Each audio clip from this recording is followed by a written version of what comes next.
licensed clinical professional counselor, and I work out of Illinois and Colorado. We have clinic in both areas, and we specialize in brain maps and neurofeedback. So the basics. So brain maps, the technical term is a quantitative electroencephalogram, QEEG. But you'll often see brain map or something like that on like social media and stuff like that. And that is an assessment that records your brain activity. So if the EEG is your electroencephalogram, that's your brain rhythms, like your EKG is your heart rhythms, electrocardiogram, you'll hear that, or echocardiogram. And so we can record that. You get a very silly looking cap put on your head that has, 20 plus holes in it. And this electroconductive gel gets squirted into the holes. So your hair is a mess after. But and that cap is wired to an amplifier that makes your teeny tiny brain waves big enough for the software to record. And so we start with that with everyone. We do 10 minutes of eyes open, just sitting as still as you can, and 10 minutes of eyes closed, sitting as still as you can. And that gives us the raw tracings of what your brain is doing. And so then I take that data and I clean it up and I get rid of eye blink and swallows and yawns and all the normal stuff that happens. And so I can remove those things with software and see just the brain activity. And that gives us a whole lot of information about what's going on with you. So it can show us emotional dysregulation. It can show us depression or anxiety indicators. It can show us learning trouble, signals that would indicate you were primed for addiction, or OCD, obsessive compulsive stuff, behaviors, things like that. It can show us, are there reduced blood flow issues? Has there been damage from a stroke? Is there concussion damage lingering, even from many, many, many years prior? Right. All kinds of things. So we do that first. So basically, you could do this on anyone, right? It sounds like athletes, moms, kids, right? Anybody that's struggling with anything that you just mentioned, learning disabilities, depression, anxiety. That's very interesting. That's not one person. Female, males. Do you specialize in a specific individual or common thread? Well, we kind of work with all sorts and all ages. We've done as young as 4 and as old as 80 something. We have an 87-year-old currently.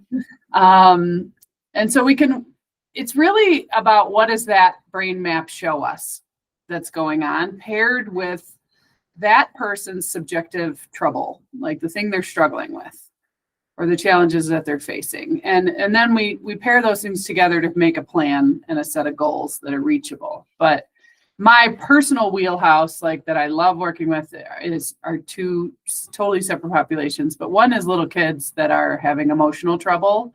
So meltdowns that are out of the norm for their age and development, that are lasting 2 hours or really chronic and disrupting the house. And causing trouble at school, all those kinds of things. So that is one thing we like to do a lot of. And then I love to work with concussion and post-concussion syndrome. I was a college athlete. I have 2 children that were college athletes out of 3 of them. And I think you can do a lot with the leftovers of concussion that people don't recognize come from that impact, or multiple impacts sometimes. So those are kind of what I love to work with, but we really work with a big, broad kind of spectrum approach. Yeah.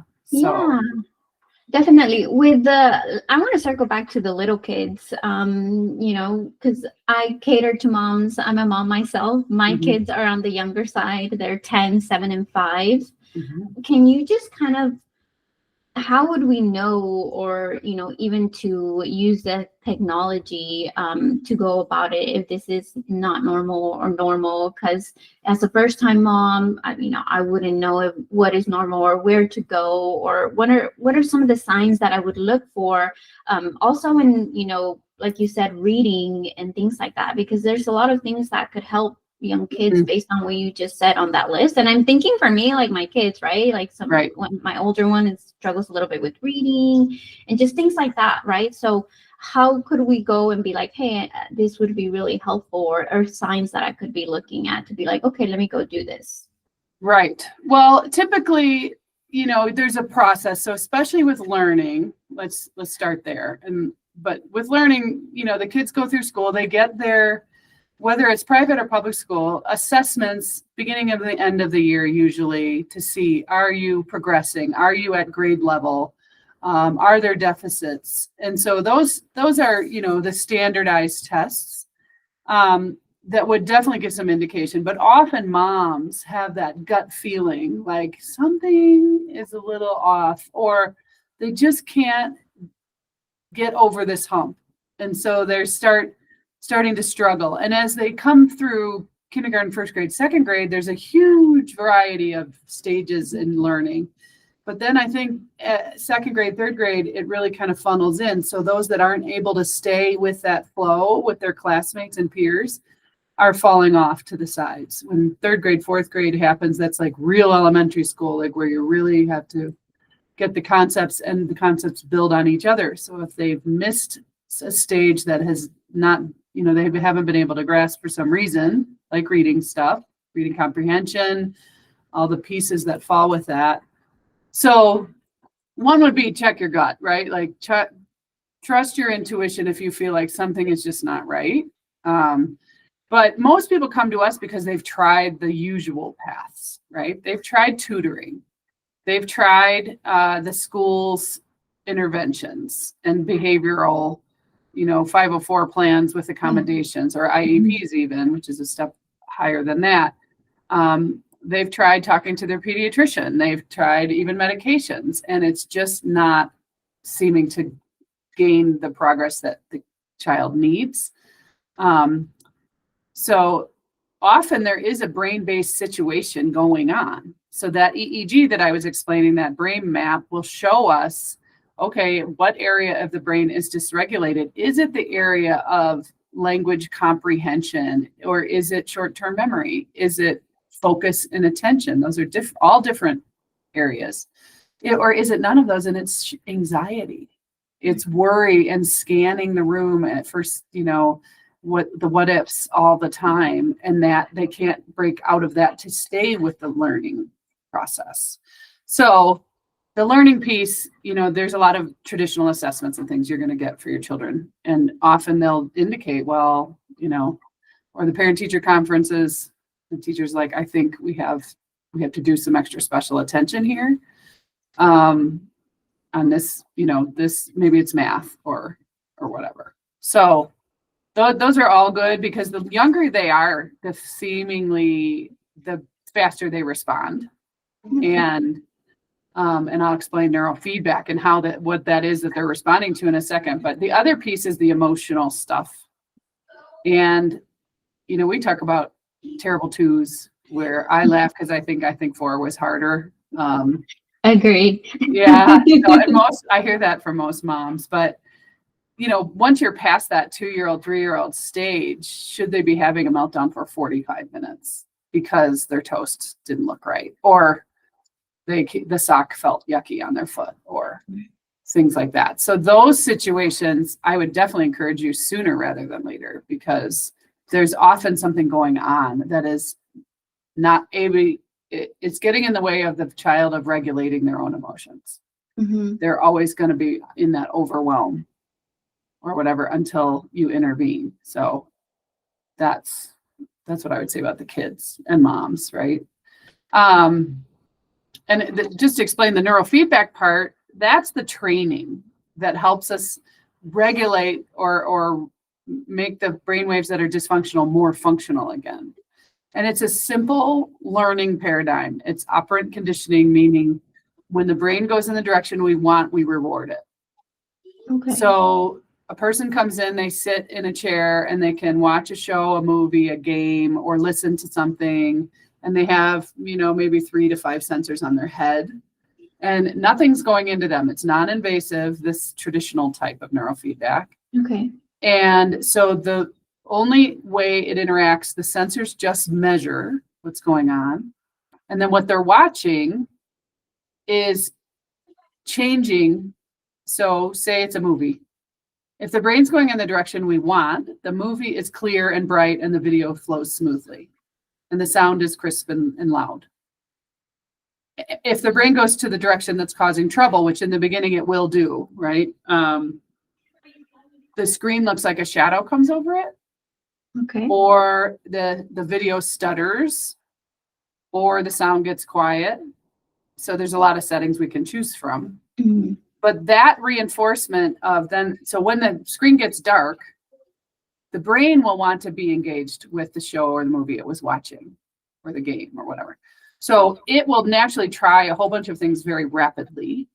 And you don't have to do it. You're not consciously choosing to figure out, change my brainwave, right? You can't do that. So that's your brain, not your mind. But your brain is a functional, efficient, and it's a pleasure-seeking organ. So it will be like, wait a minute, I was paying attention to that and it got taken away from me. So it will try a whole bunch of things. And when it hits those brain waves we want, those levels we want of certain brain waves, the screen gets bright again. That's the reinforcement. And so very quickly, your brain starts to figure it out.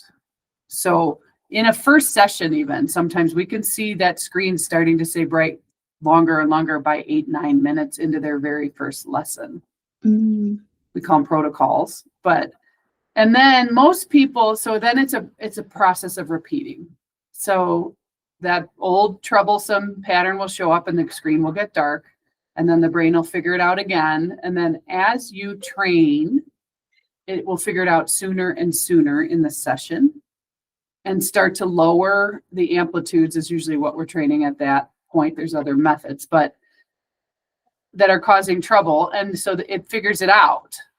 And by 7, 8, 9 sessions, usually you or the child or the parent will start to see subtle shifts outside in regular life. So maybe there wasn't a meltdown one morning before school where that had been going on for years. Or maybe the mom woke up without a pit in her stomach of worry, for the first time. So the subtle shifts, then our goal is to make those more robust and noticeable. And then the goal is to make them consistent so that change is now part of you. And then we wean off and you're done. Now, the process is the same for any type of situation. For example, like anxiety and depression, right? They're kind of similar, but you would take the same approach because you said something that kind of stuck with me. The brain is very pleasure seeking. I've always thought about the brain as smarter to keep us safe. Like it's always trying to keep us safe, right? So, when you mentioned that child seeking the room, making sure it's okay, and maybe he's just worried and, maybe doesn't want to participate because he's scared he might mess up or things like that. How does that differentiate from seeking pleasure and keeping us safe and taking the approach that you take? So is it basically the same for everyone? No. Well, so that's a great question. And something it's really important for people if they start to look into this for themselves or a child, that you ask the practitioner. Everybody's brain is so different. So our practice is always to record that EEG first, because I'm not going to guess or assume that your brain is just like anyone's else, because they're never the same as anyone else. Right. Even the two brains that look alike in their patterns, people have different complaints, right? So you can't guess. So the pleasure-seeking part is not a conscious thing. It's the brain's ability to stay and attend to something it's involved in. So that's just a method to hold its attention. So we often tell families, if the kids have a show or a set of movies, like movies that have a series or things like that, that they really like, don't let them watch them anywhere else. They should be special just for here. And so that holds their attention and they're interested in watching it. If I put on a symphony and say, close your eyes to a 10-year-old, they're going to be like, blah, this is so boring, so, or things. So it needs to be, it's more about something that person is interested in and will engage in. As far as the approach, depression and anxiety have some relation, right? However, there are different patterns that can show up in the brain that are pushing them, and where in the brain. So we're looking at, okay, so where are your beta levels? That's a type of brainwave. It's a faster brainwave that is high beta, some people call it, or beta 3. Your fight or flight, your safety, right? We need it. We don't want it to go away. Right. But I don't want it being the dominant brainwave when you're sitting comfortably in a chair in my office in the regular middle of the day, right? It's built to turn on when we need it and then recede when we don't need it. But we get stuck with that on. And we see, people in the mental health field have been saying this is like an epidemic of anxiety. It's everywhere. And it's much, much, much more prevalent than it used to be, especially with the kids. Oh, yeah, definitely. Yeah. So I used to work at a Texas Children's as a medical assistant for a doctor, and I was the main person. And during 2020, like we would do PHQs on the moms. We would do those, I forgot the name of the surveys for the teenagers. Though the teenagers were incredibly like the numbers just like skyrocket. Like we were we just learned to build a packet, and like these are the resources, and we just learned to have that on hand because the numbers that they were coming with like were worrisome. Like there was times that were like, hey, we should keep them here because this result, it's not safe for that. And the amount of times that we had to do that for the young adults was scary, and was just nothing that we were used to seeing, because I had been there for almost 5 years prior to 2020, and seeing that jump was kind of really worrisome because I was like, wow, what is going on? Like, what is happening? Because this was not something that we would see often, every once in a while here and there, but towards, 2021, 2022, like those numbers just were very significant in growth. And it was just scary to see that because you're so young, like, we don't want to minimize what they're feeling, but at the same time, what is causing you to feel this way in this point in time? Yeah. Well, I mean, and I think a lot of us have theories about that, right?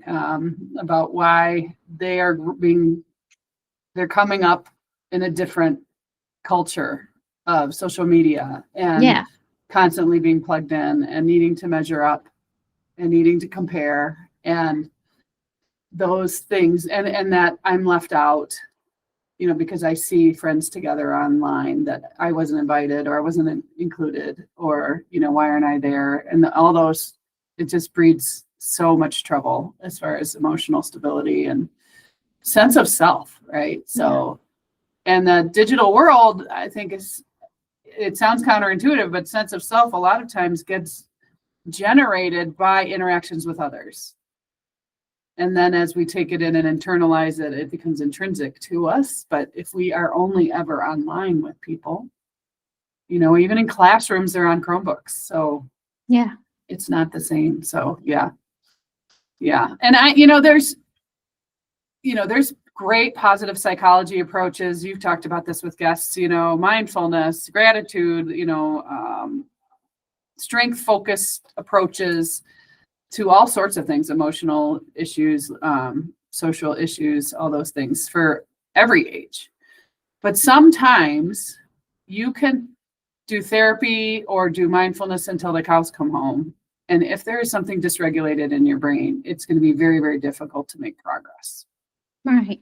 So, the reason I think families like the neurofeedback approach is it's non-medication and it can help getting people off medication. It's non-invasive. The one example I explained to you is non-invasive. There are other approaches, and we have like a whole menu to choose from to make it the right fit for the right person. So there are things that have stimulation and there's a little current going into you, or red light therapy, infrared light therapy. Those kinds of things are different. But it's the families that have tried a lot of things and they just feel like, something's going on, or they've tried everything and they're ready to throw their hands up. This is a method that gives you real insight into the brain.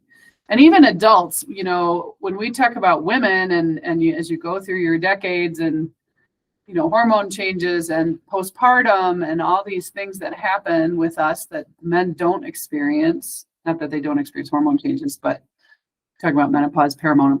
And women take it toll way more than men do on that end. True. So those things, you can get a brain map and have a baseline as you go into your older years so that you know what is going on. The other time, if things suddenly change. So after COVID, people had a lot of trouble with focus and brain fog, or mood things like they had put to bed decades before. Maybe they had panic attacks in their teens and young 20s, but never had it again. And then they got the virus. And all of a sudden those are showing up again and they're like, what is going on? And that virus for some reason seemed to unearth prior mental health struggle stuff, whether it's cognitive, like thinking patterns, or emotional stuff. Or if a high fever of anything, not necessarily COVID, can kind of wreak havoc. Yeah. A head injury for sure. And most people don't correlate the mental health piece that fallout from a head injury. Mm-hmm. Having trouble thinking straight, memory is impacted. Complaints of brain fog. And that's just if it happens once, right? Like if they've had multiple injuries, especially for athletes or younger adults, or, you said you have college athletes, like all of that. Taking one is a big deal, but taking multiple hits to the brain, to the head, I mean, very impactful and traumatic. And even though we recover and we might be, 100%, or we think we're 100%, we can never really figure out what's going on with the brain. Right. Until you're. But you can now, right? Yes. And, even if, I say this to friends and family all the time, but before you put your child on any medication for a mental health issue, get an EEG done. Partly because it will help, it can, in the right hands, help direct what medications are a good fit and what are not. It can help say, well, wait a minute, we don't want to put them on a stimulant because they have too much overarousal already. And that might really give them some more trouble, right? Or there's subclinical seizure activity, epileptiform activity. You don't want to put them on, certain drugs that would maybe potentiate a seizure, those types of things. And a psychiatrist that's prescribing without looking at that doesn't know. Absolutely. I mean, there's that study where, exercise works way better, strength training specifically works better than SSRIs. And so it's quick to be like, okay, let's put you on this, without also prescribing, let's make sure we're getting outside, we're walking, we're strength training, even if it's like once a week, like doing something else, because it's really clear that exercise works way much more impactful in your mood and how you feel, in your cravings, your energy, like all of the things that maybe, like if somebody with depression could, I don't feel like I'm in the mood, I just want to stay in bed, I don't feel like doing anything. And sometimes even like forcing yourself to get out there. I know, like for me, when I exercise, I feel more energized, more energetic. I'm ready to go. I feel more pumped. I feel in a better mood. I feel like I did something. So it puts me in a different mentality. And I've never felt this way. So I can't be like, oh, I've been there before. I've never, hit like depression after my 3 kids. I never got like baby blues. I might have felt I feel like I was getting there, but I kind of like got out of it. So I don't feel like I was full on baby blue depression or anything like that. But I've always also learned to be very active, and that specific research just shows the impactfulness of strength training, and even combining the two. Is not saying like, oh no, you should not take that, right? But also just prescribing the act of moving can be, you know, work way much better than just like, here, just have this and let that be. Yeah. Well, and you know, there are definitely times where medications are warranted. You know, if we're suicidal, if there's panic attacks, if there's things that are really, really impairing function, we have to do what we can do to stabilize first. But then there are options, right? And depression and even advanced anxiety kind of situations are syndrome, meaning they're a whole body situation. It's not just feeling sad. It's not just having a down outlook. It's your thought abilities have changed. Your sleep is impacted. Your appetite changes. There can be body pain and literal, like you feel heavy, your legs feel heavy. I can't get my legs out of bed. Well, people with panic attacks, like the that's a body manifestation that you can't do anything. Your body literally just locks up. You can't breathe. And so it's not just, oh, I think this way and I feel this way, because your thoughts definitely protrude to the actions that your body sometimes reacts those ways, and you can't perform literally, especially with people who've had panic attacks. Like, I can just imagine, like, I can't breathe, something's wrong with me, my lungs aren't working.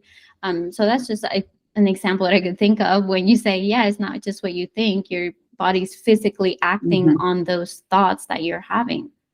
Yeah. We have a saying, anxiety will show up physically. And so it's often a process, in therapy to say, where is it in your body? Let's notice and observe it.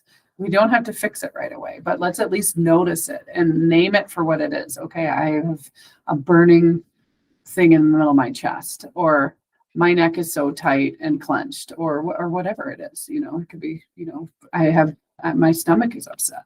It could be all kinds of things. Yeah. Do you guys do neurofeedback and therapy as well? Yeah. So the Illinois, so my company is Mind Body Neurotherapy. Also Mind Body Neuro of Illinois is the same thing. And then we have Mind Body Neuro of Colorado. Illinois has more therapists as far as availability. So we do that. And it's sometimes people do therapy first and then come to neurofeedback. I would say most people do neurofeedback first and calm some things. Like if we can get some stability, if we can get sleep improved, if we can, get some of the reactivity and over-arousal to come down, then therapy can be amazing. But a child who's over-aroused or in fight or flight, or, whatever's going on, maybe it's a teenager with a concussion, therapy is going to be really difficult to get through. So I often will say we need to do this route first, and then the changes they get, into therapy are awesome. And they can learn the skills and implement those new, techniques to manage themselves and awarenesses, so. And that I'm a therapist, so I think everybody should be in therapy at some point in their life, because the skills you learn you have forever. So that's a good stuff. But sometimes we have to handle the brain-based patterns first. No. So yeah. I like that. Yeah, definitely. Is there, I want to go back to the menopausal stage. I actually just had an event this weekend. It was in Austin, Keep Austin Balance. It was a hormone collective. It's a company through New You Life. They have like a transdermal gel, and it really helps balance growth hormone and other hormones. For those women who are in the perimenopause and menopause stage, would you just recommend for them to do this to see where they're at and how they could fix? Because in that stage, or like perimenopause, a lot of hormones are trying to get into that menopause stage, Mhm. sleep disruption, hormone Mhm. imbalances, night sweats, brain fog. They're having all of Right, these right. symptoms. Would this something that would be kind of like first in line kind of to try? Yeah, I think what we found is it's a wonderful partner with a physician who's monitoring hormones, and whether they're adding HRT or bioidentical or other help for them like that transdermal gel. One of the best pieces of neurofeedback that responds really quickly is sleep issues. So, I'm in my 50s and I think all of my friends are like, oh, my sleep is trashed, right? So it's tough, right? And when you don't sleep, your brain and your resources are not full for the day. And so, you have little ones, so you are in that, but that will pass as they get older, right? But yeah, so sleep, it can really support your system as your body's trying to figure out this new level of what am I doing with hormones? Am I adding new, a supplemental hormone, or am I going to let my body's process happen as it will? Like the neurofeedback can support your nervous system. So I have heard, I don't know about specific research on this one. I would have to look it up, but anecdotally that hot flashes and those vasomotor symptoms reduce rapidly, which can be a real relief for folks. Mood swings, to get those much more steady is a big relief, because not only does your family bear the brunt of that, but as the woman, you feel awful when that's going on, and it's hard to control. It's not really in your like conscious choice to say, I'm not going to have this flare of anger, or I'm not going to burst into tears, or it doesn't work like that. So those pieces can really be supported as you work through those years. So, No. and Yeah. then neurofeedback is not an endless treatment. You do a set of it, and when you reach, like a level of improvement, we start to wean off once that holds, and then you're done. We don't usually see people back. Your brain also is an efficient organ, and so if you are functioning well, feeling better, it will hold those patterns. So most of the time, Riding a bike, you don't forget to ride the bike. Most of the time we see their cousin, their neighbor, their coworker, maybe their child, but not that person back. Once in a while, we can see people come back if there's a new head injury, or if surgery with anesthesia can seemingly unleash some old stuff. But usually if they responded well in the beginning, they'll respond quickly for like just a tune-up and won't have to do as long of a treatment. So is this something that is covered by insurance, or it's self-pay? Not yet. I've had a couple clients submit for reimbursement, like we can provide a super bill, which has all the information you need to put through Claim Yourself. That's what a super bill is. So, and I've had some people get reimbursement for the QEEG. In Colorado, a woman got that for her daughter, which was nice. In Illinois, we have tried to get it covered. And we've even had calls with insurance where the neurologist said, we need this. And they said, okay. And I wrote down the codes, and then we billed, and they're all denied. Yeah. So, but there is a task force in our field that has worked for years, met very hard to get this. There used to be codes for neurofeedback, and they weren't, you have to kind of nurture them in the process with the FDA, and they weren't nurtured. That's my word for it. I'm sure there's a technical term, but that they've reintroduced all that, and supposedly that is in the works, but those things move very, very slowly. So it takes time. So I'm hopeful, because it's mental health. It's proven, it's research-based. This has been around since the 50s. In the right hands with a trained practitioner, it's very safe. And the outcomes are amazing. ADHD has been super researched. Emotional stuff is a lot of research on that out there. Addiction, it's been amazing. So there's a lot of solid research showing its efficacy and all of that. But it is difficult to research, because it's not the typical thing where it's easy to do a double-blind controlled study, which is the gold standard for Right. randomized controlled trial, kind of a RCT thing. So it's hard to get that set up well, and there's no funding because Yes. big pharma Well, doesn't like especially it. too, like when you said, people get better, there's no money in that, right? There's no coming back. And so I Absolutely. can see the difficulty in that when it comes to, comparing big pharma and medications. Not like they're curing anything. They're just, putting a little bit of a ease on whatever's going on and hope that, it doesn't get worse. As opposed to what you're doing. It sounds like if you don't have to come back, that's something that, again, there's no money Right. in Right. that. It's very true. So yeah. And we also do, we work with all the hard stuff, but we do peak performance training, people who, athletes or professionals, that want to really like tighten up a certain area of their life or, in golf, they call it the yips, but like you have a situation that you just get stuck in over and over again. It can be helpful for those kinds of things too. Yeah, it's really fascinating to me. I love watching the transformations of people.